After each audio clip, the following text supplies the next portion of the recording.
Salut les geeks, j'espère que vous allez bien. Aujourd'hui, vous l'avez vu dans le titre ou dans la miniature, je vous propose un petit peu de nostalgie et on va replonger au cœur des années 90 puisqu'on va transformer notre distribution Linux en une sorte de clone de Windows 95. Alors si vous êtes un petit peu nostalgique de ce genre d'interface, si tout simplement vous appréciez ces genres d'interface un petit peu minimaliste ou si vous voulez juste vous amuser, cette vidéo elle est faite pour vous. On va faire la petite manip pour réaliser cette opération là. C'est un développeur qui nous doit cette petite prouesse, c'est un projet GitHub, donc je vous montrerai tout ça dans la vidéo. C'est assez facile, il suffit de cloner son projet et d'utiliser son installateur et on va pouvoir transformer Xubuntu, donc une version un petit peu dérivée d'Ubuntu, en cette sorte de clone de Windows 95. Alors pour ceux qui veulent faire le process de A à Z, je vais vous montrer comment on installe Xubuntu et un petit peu plus que ça puisque je vais l'installer sur une machine virtuelle sur VirtualBox. Pour info, VirtualBox c'est un logiciel qui est disponible sur Windows, sur macOS, sur Linux, donc peu importe l'OS que vous avez, vous pourrez le faire. Et je vais vous montrer donc la création de la machine virtuelle, l'installation du système Xubuntu et ensuite la récupération du script qui a été créé par un développeur qui a un projet GitHub. Donc on va aller le récupérer et ensuite lancer l'installateur et ensuite on va se replonger dans les années 90. Avant de commencer, petite parenthèse sur la chaîne, donc ça y est, on a dépassé les 25 000 abonnés. Un grand merci à toutes les personnes qui me suivent, c'est très motivant et ça continue à donner de l'énergie pour vous proposer plein de contenus variés. Comme vous le voyez, ceux qui me suivent, je propose vraiment des contenus parfois qui passent du coq à l'âne. Je le fais un petit peu au feeling et si jamais vous connaissez pas cette chaîne, n'hésitez pas à vous rendre sur la chaîne. Je vous mets comme ça un petit peu en défilement les vidéos que je propose. Je propose plein de vidéos sur des sujets variés. On parle de distribution Linux, il y a des tutoriels, on parle jeux vidéo, on parle cinéma, beaucoup de tests produits aussi. J'en ai d'ailleurs pas mal à vous présenter dans les prochaines semaines. Donc n'hésitez pas à vous abonner si jamais ce genre de sujet ça vous plaît. Allez, sur ce, je vous laisse sur le démarrage de la vidéo et on va commencer par la récupération de l'ISO et la création de la machine virtuelle. Let's go!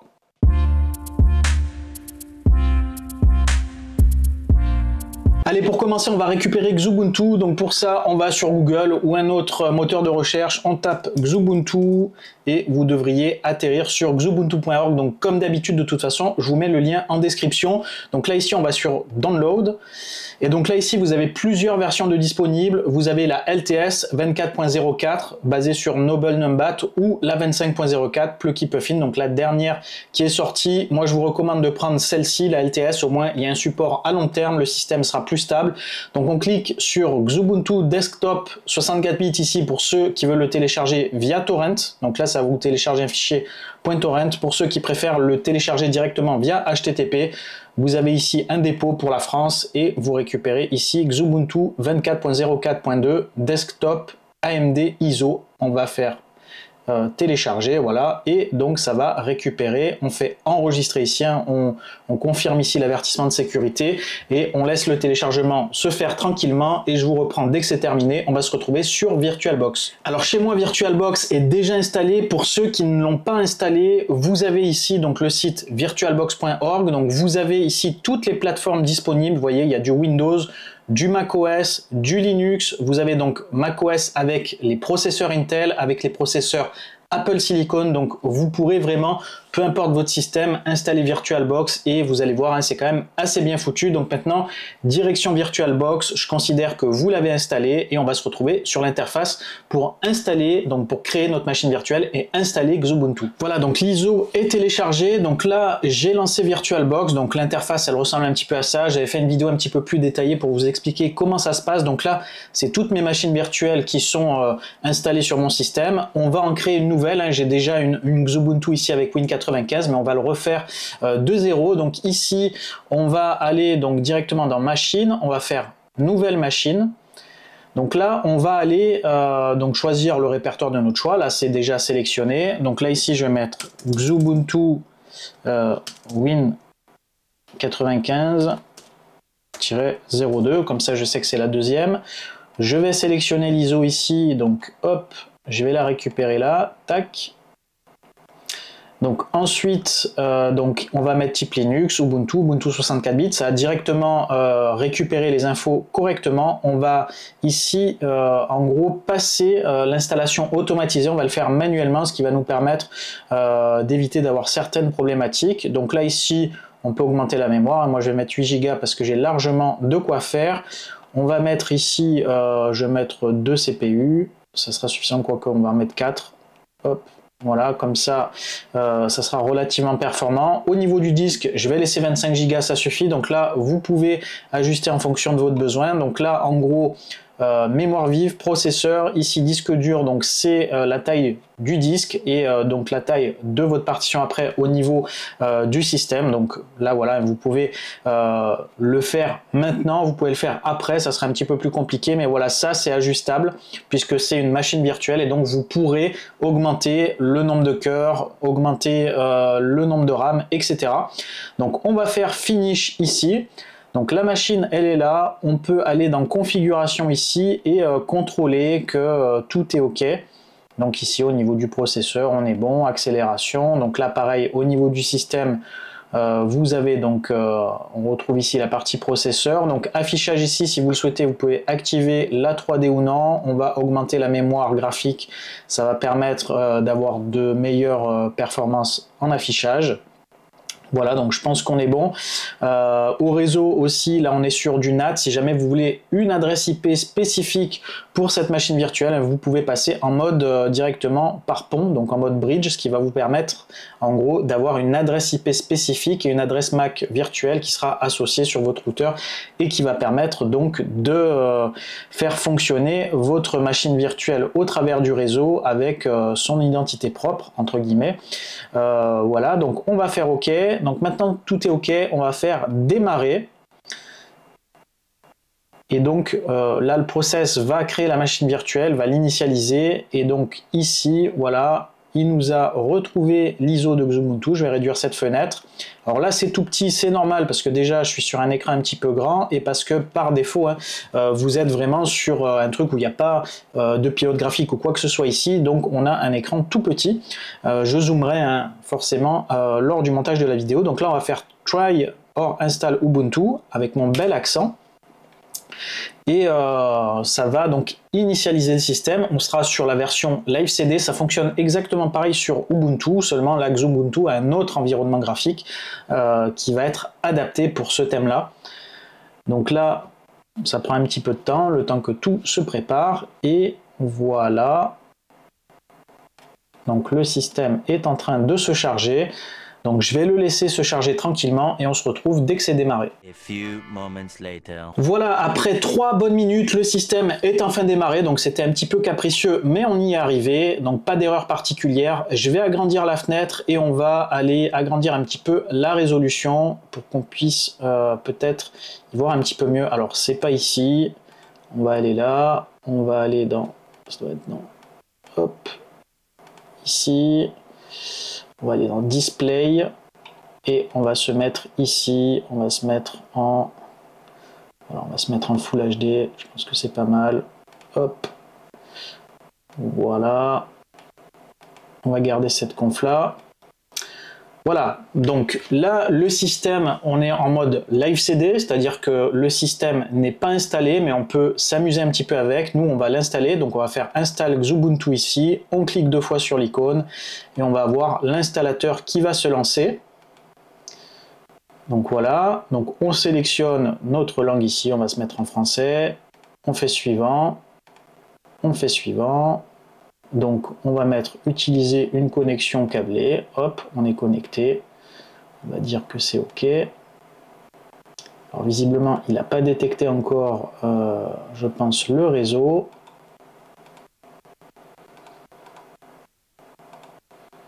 Donc c'est pour ça qu'il passe pas suivant. Donc on va mettre je ne souhaite pas me connecter à internet pour le moment, c'est pas grave. On va faire installation interactive. On va mettre Xubuntu Desktop, donc avec toutes les features disponibles sur Ubuntu. Hein. On va récupérer tout ça. Donc installer les logiciels tiers. Alors là, si vous avez le réseau, je vous recommande de cocher cette case-là qui va ajouter tout ce qui pourrait ne pas être pris en charge nativement par votre système. On va faire suivant ici. On va faire effacer le disque et installer Xubuntu. Donc on fait suivant. Là, je vais mettre mon nom d'utilisateur. Là, on va mettre tac, xwin95, comme ça je saurai. On met un mot de passe ici, on le confirme. On fait suivant. Donc le fuseau horaire, on va se mettre hop sur Paris. Voilà, le récap un petit peu de tout, on est bon, on fait installer. On va laisser le process se faire tranquillement, donc je vous laisse comme ça l'installateur, je vous mettrai une petite musique qui va bien et on se retrouvera dès que le système sera installé pour faire le redémarrage et booter donc sur notre système fraîchement installé.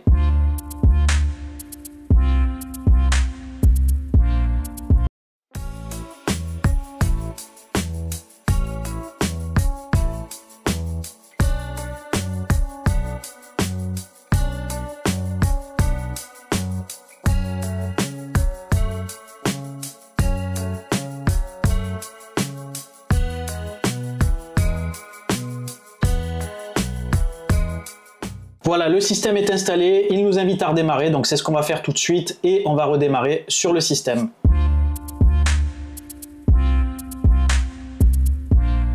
Voilà, le système a redémarré, on va pouvoir donc lancer la session, je tape mon mot de passe et vous allez découvrir donc l'interface de Xubuntu et maintenant il ne nous reste plus qu'à personnaliser tout ça en mode Windows 95.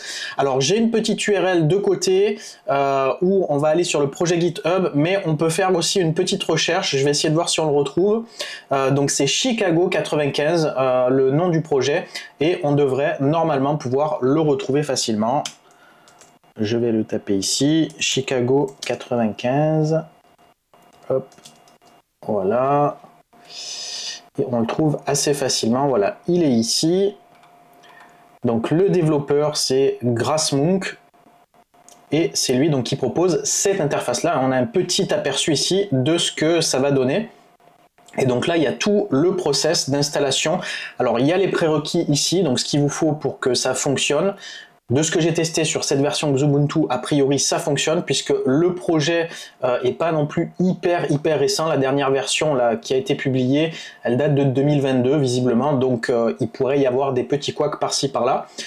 Et donc vous avez une documentation un petit peu complète.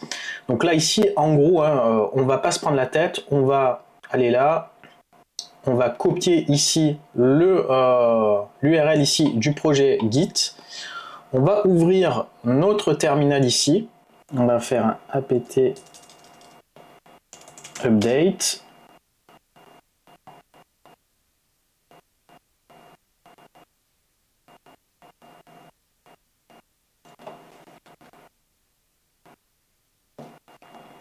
Et on va faire un sudo apt install git.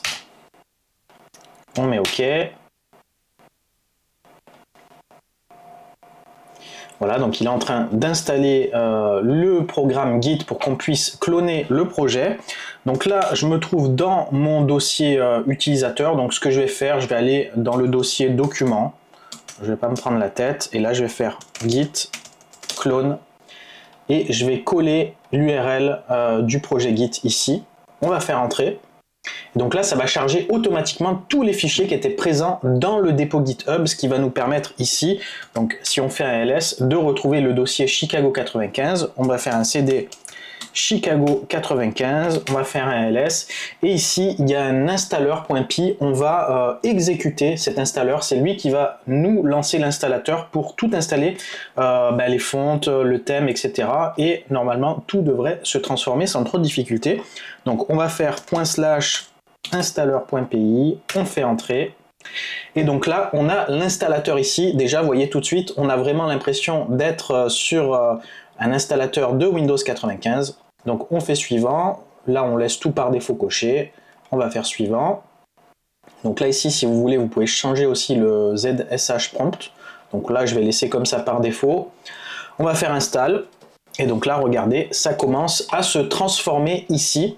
Donc vous avez déjà les fenêtres ici qui ont été modifiées, la barre de menu qui a été modifiée, et petit à petit il est en train d'installer toutes les icônes et tout ce qu'il faut pour s'adapter au thème Windows 95.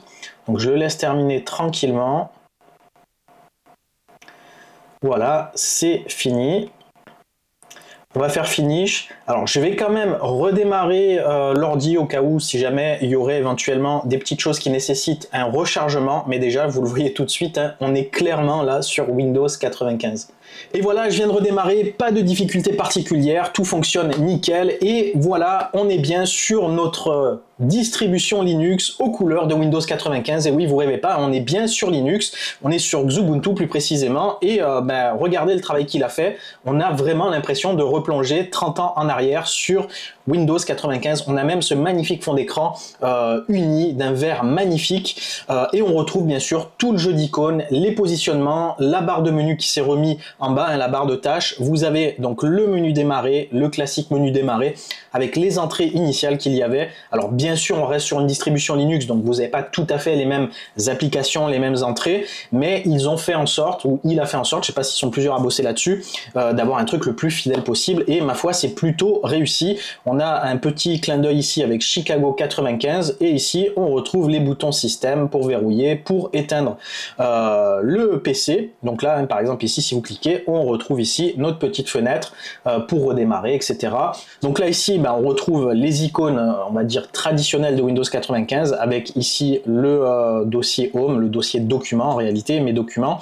Vous avez ici l'explorateur de fichiers, regardez c'est le truc le plus parlant ici, hein. On retrouve ici vraiment le jeu d'icônes, le positionnement, la mise en page, c'est vraiment très ressemblant et on a même la petite icône ici de Microsoft. Bref, c'est quand même assez rigolo à voir. Et après, vous avez bien sûr toutes les applications initiales installées sur Xubuntu qui vont fonctionner, notamment ici, hein, vous avez donc Internet, donc Firefox qui va fonctionner. Alors malgré tout, il y a des applications qui sont je dirais pas compatible avec ce thème-là, c'est le cas de Firefox qui va reprendre le jeu de fenêtre qui n'est pas compatible et donc vous n'aurez pas forcément sur toutes les applications, je dirais la barre en haut qui est aux couleurs de Windows 95. Peut-être qu'en fouinant un petit peu, il y a moyen de bidouiller ça sur des jeux de fenêtre un petit peu différents puisqu'il y a différents types de jeux de fenêtre sur Linux. Mais en tout cas, vous n'aurez pas de difficulté pour faire fonctionner les applications les plus récentes, hein, puisque là ici, hein, si on fait aide et on fait à propos d'eux, hein, vous êtes sur la dernière version disponible de Firefox 135. Un autre clin d'œil à Windows 95 plutôt marrant, regardez, si on ouvre le terminal ici, on a tout simplement l'impression d'être sur l'invite de commande de Windows 95. Vous avez même ici l'inscription Microsoft Windows 95 avec les années 1980-1996, mais vous êtes bien sur le terminal Linux. Donc si vous faites par exemple un NeoFetch ici, si vous avez le programme d'installer, vous allez pouvoir l'exécuter et là on retrouve toutes nos infos système et on est bien ici hein, sur Xubuntu avec le kernel Linux, etc. On n'est pas du tout sur Windows 95. En gros, vous pourrez utiliser votre distribution Linux comme vous le faites habituellement, mais aux couleurs de Windows 95. Allez, je pense qu'on en a assez vu, on va passer à la conclusion.